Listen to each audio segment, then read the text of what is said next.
नमस्कार सर्वांना, श्री स्वामी समर्थ. तुम्हा सर्वांचे मनापासून स्वागत आहे MS10 माझे स्वामी या चॅनलवर.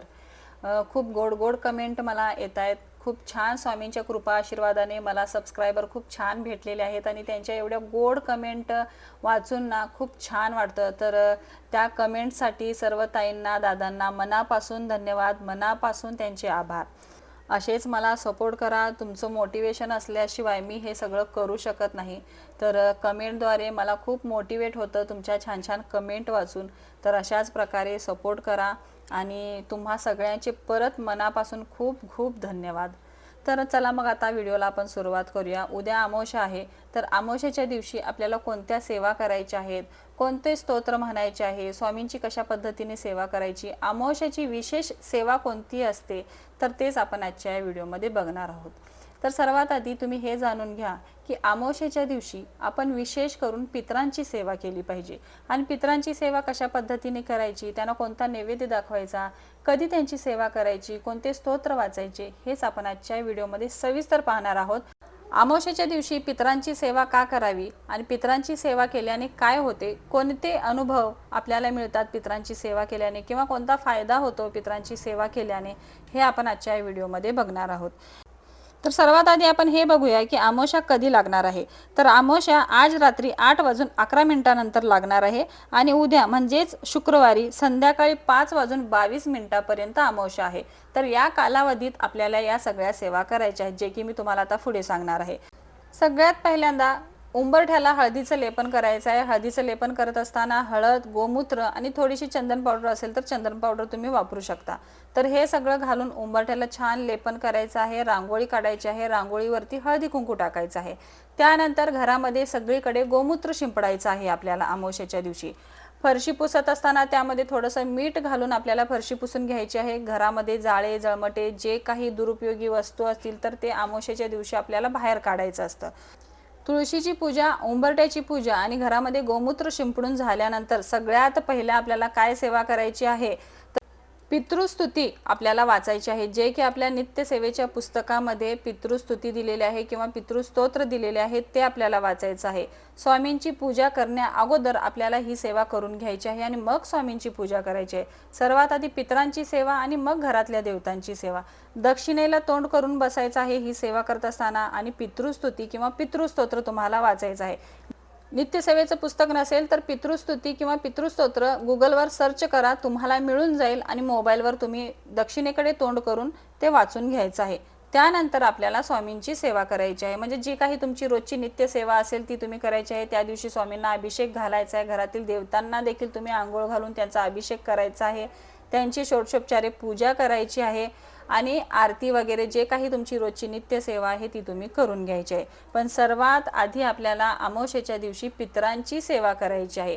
हा एकच दिवस असतो की अमावस्येच्या दिवशी आपण पितरांची सेवा करतो. असं पण आपण रोज करू शकतो. जर कुंडलीमध्ये तुमचा पितृदोष असेल तर रोज तुम्ही पितृस्तुती, पितृस्तोत्र वाचू शकता. त्यांच्या नावाने काही ना काहीतरी दान करू शकता.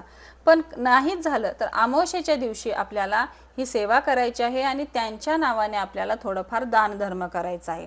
आता दान धर्म करत असताना कोणतं दान करायचं, तर 5 पेढे आणि 11 रुपयाची दक्षिणा म्हणजेच हिरण्यदान हे आपल्याला एका ब्राह्मणाला दान करायचं आहे.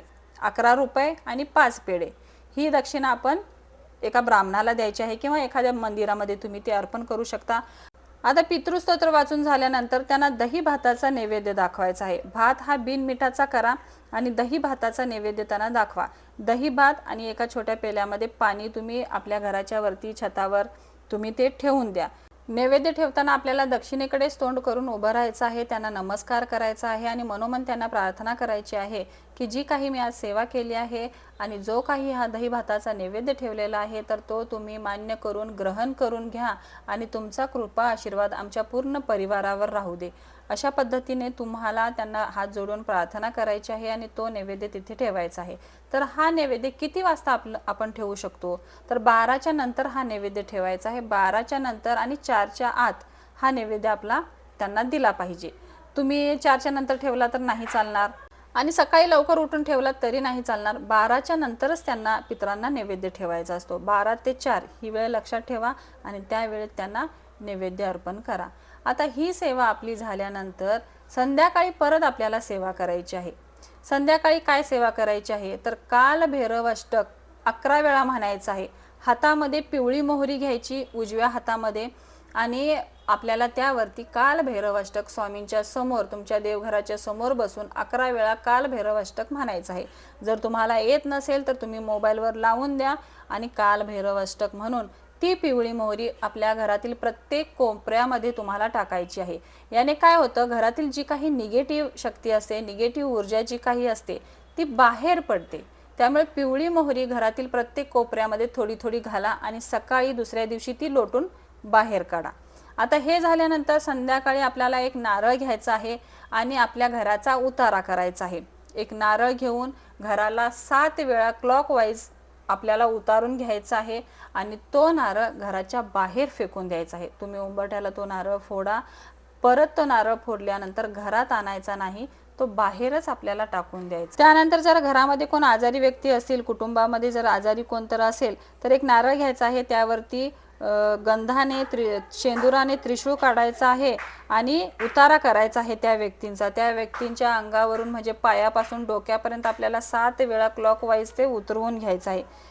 असाच उतारा आपण घराचा देखील करायचा आहे, दुकानाचा देखील आपण करू शकतो। ऑफिस दुकान जर तुमचं व्यवस्थित चालत नसेल, तिथेही तुम्हाला अडचणी येत असतील तर असा उतारा दुकानाचा आणि ऑफिसचा देखील तुम्ही प्रत्येक अमावस्येला करू शकता।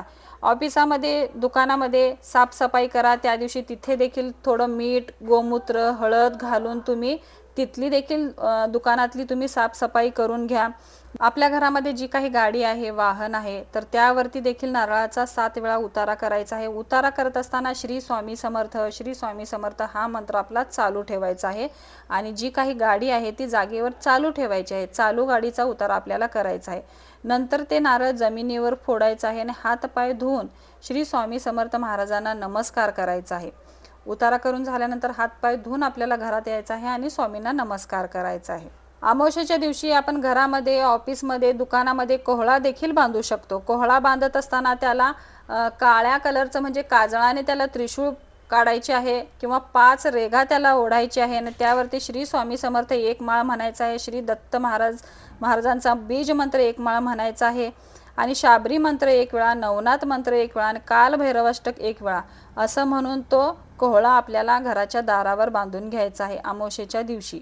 अगोदरचा कोहळा जर तुमचा खराब झाला असेल तर तो पाण्यात सोडा किंवा कचरा कुंडीत टाकून द्या। कोहळा टांगल्यानंतर कधी कधी खराब होतो किंवा त्यातून पाणी गळते, तेव्हा ते काढून कचऱ्यात टाकून द्यावे आणि हा उपाय करत असताना कोहळ्याचा संध्याकाळी करायचा आहे। सूर्यास्तानंतर आपल्याला कोहळा बांधायचा आहे, त्यावरती मंत्र काजळीने काळे त्रिशूळ आणि रेघा ओढून त्यावरती मंत्र वगैरे म्हणून आपल्याला तो बांधायचा आहे। ही सेवा आपल्याला संध्याकाळी करायची आहे। आणि घरात शांतता राहण्यासाठी एक नारळ घ्या, तुम्ही पूर्ण सोलून तो देवाजवळ ठेवा, शेंडी देवाकडे करावी त्याची आणि रोज सकाळ संध्याकाळ त्यावरती आपल्याला 7 कापूर जाळायचे आहे। कापूर जळत असताना श्री स्वामी समर्थ श्री स्वामी समर्थ हा मंत्र जाप आपल्याला चालूच ठेवायचा आहे। प्रत्येक पौर्णिमेला किंवा अमावस्येला तुम्ही हा नारळ बदलायचा आहे। जुना नारळ आपल्याला फोडून घरामध्ये प्रसाद करून त्याचा खायचा आहे, खराब निघाल्यास तुम्ही त्याचं विसर्जन करा।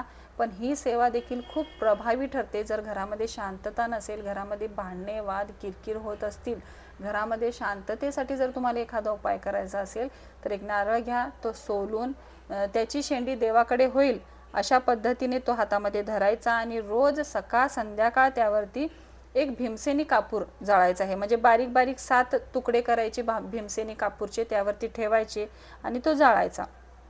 तो जोपर्यंत कापूर जळत आहे तोपर्यंत आपला मंत्र जाप सुरू ठेवायचा, श्री स्वामी समर्थ श्री स्वामी समर्थ। तो जेव्हा विजेल तेव्हा देव घरामध्ये एका कोपऱ्यामध्ये तो नारळ तुम्ही ठेवून द्यायचा आहे। रोज अशी ही सेवा जर तुम्ही केली तर खूप चांगला प्रभाव याचा तुम्हाला दिसून येईल।